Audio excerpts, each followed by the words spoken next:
This is the brief on Jose Mourinho's return to Real Madrid. After two completely disastrous, trophyless seasons full of extreme internal drama, Real Madrid is actually bringing back the special one to finally restore some order. First, let's talk about the crazy price tag, because Real Madrid is paying a hefty 15 million euros or about $17.4 million release clause to Benfica to lock Mourinho into a 3-year contract for the 2026-27 season. So you really gotta ask yourself, is a manager who hasn't won a league title since 2015 actually worth paying 5 times his expired release clause? Well, second, you just have to look at the absolute mess of a squad he's inheriting. Despite having massive superstars like Kylian Mbappe and Vinícius Júnior, this team is fighting a literal civil war right now. We're talking a totally fractured locker room, immense fan protests, and guys literally putting each other in the hospital during training ground fights. Finally, because of all this chaos, Mourinho laid out strictly non-negotiable conditions before agreeing to return. He demanded absolute control over sporting decisions, the medical department, and squad discipline. And he's already bringing his former player Sami Khedira onto the coaching staff to help enforce this new authority. He's not just coming in as a coach, he's basically stepping in as a club dictator to wrangle a room full of massive unchecked egos. Ultimately, Real Madrid is betting 15 million euros that Mourinho's strict hierarchy is the absolute only cure for their broken, star-studded squad. So, imagine being a billionaire with like a garage packed with the fastest, most expensive Ferraris on the planet. But you have absolutely nobody who actually knows how to drive them in formation. Right, so the engines are just redlining, they're spinning out in the driveway, creating this massive amount of noise, but you have zero forward momentum. Exactly, which obviously leads to total panic. You basically pull out the checkbook and pay a massive premium to hire, the strictest driving instructor on earth. The most ruthless one you can find. Yeah, exactly. Welcome to today's deep dive into Real Madrid's 2026-27 season. We are pulling from a bunch of sources today, Sports Illustrated, Goal.com, Dawan Africa, Football Across Oceans, and Wikipedia. Quite the mix. It is. Yeah. And our mission is to unpack exactly why Florentino Perez brought the special one, Jose Mourinho, back to the Bernabeu. And, we'll analyze the tactical and strategic overhaul he's bringing to this, frankly, broken squad. To really grasp the scale of this, you have to look at the sheer desperation in Madrid right now.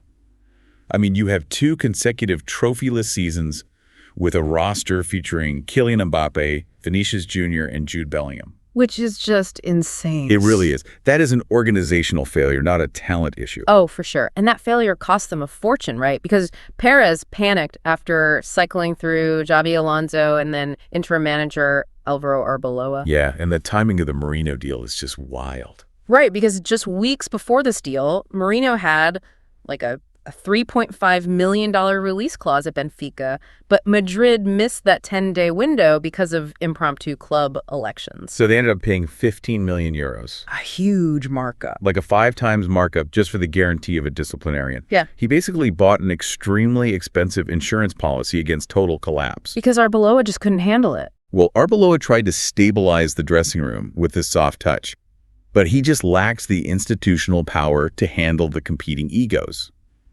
Mourinho recognized this immediately, which kind of brings us to the strategic shift defining his return. Yeah, the post-Arbeloa strategy. Because Mourinho demanded absolute hierarchy, it wasn't even about the salary. No, not at all. He required total sporting control, ultimate disciplinary authority, and crucially, a completely restructured medical department. Which is fascinating. The previous setup was highly decentralized. You had star players essentially using their own private physios. Right, leading to wildly inconsistent fitness levels. So Mourinho demanded a centralized in-house medical protocol so everyone is on the exact same physical baseline. Exactly. That centralized power is his entire philosophy. The disease at Madrid wasn't a lack of talent. It was, a lack of unified structure. But I have to challenge this a bit, because we're talking about 2026.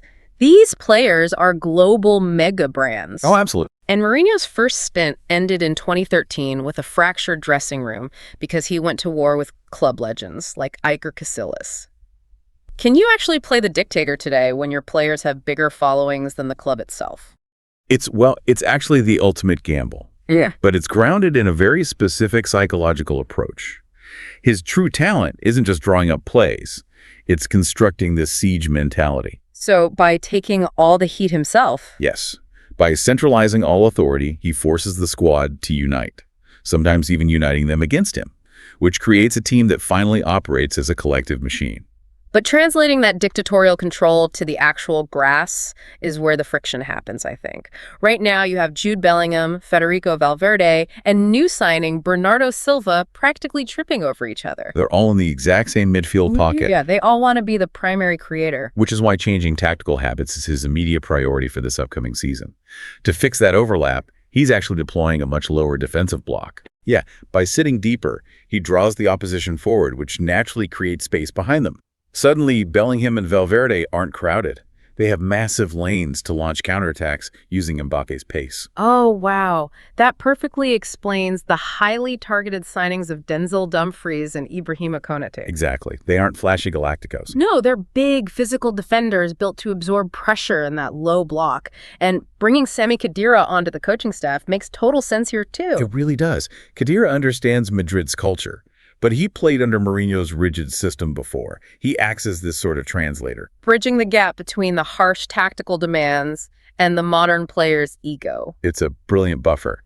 And we saw this exact, reactive, gritty blueprint in their first preseason game. A thoroughly unglamorous 1-0 win over Alcorcon. Very unglamorous. But wait, we both know the Bernabeu crowd would rather lose beautifully than win ugly. I mean, they demand art. A gritty 1-0 win against a lower-tier team is usually met with white handkerchiefs in the stands. Well, the trade-off here is the real realization for modern sports management. The club is essentially betting that aesthetic demands are a luxury of a winning team. Ah, I see. When an organization is starving for success, a brutal, functional 1-0 victory suddenly tastes like caviar. If the low block stops the bleeding, the fans will tolerate the grit. It's a really fascinating case study for any of you managing a team at work right now. Like, do you cater to the raw individual talent, or do you enforce a strict, uncomfortable discipline to forge a cohesive unit? It's the ultimate stress test of prioritizing the collective over the individual. Which leaves us with a final thought for you to mull over. We've talked about the players, but what about the suits upstairs? If this whole system relies on a purely functional, win-at-all-costs low block, what happens the moment Florentino Perez himself gets bored of defensive football? Will the strictest driving instructor get fired just for keeping the Ferraris under the speed limit?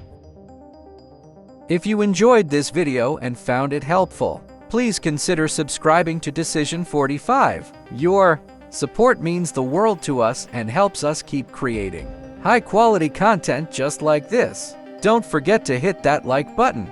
Leave a comment with your thoughts, and subscribe so you never miss an update.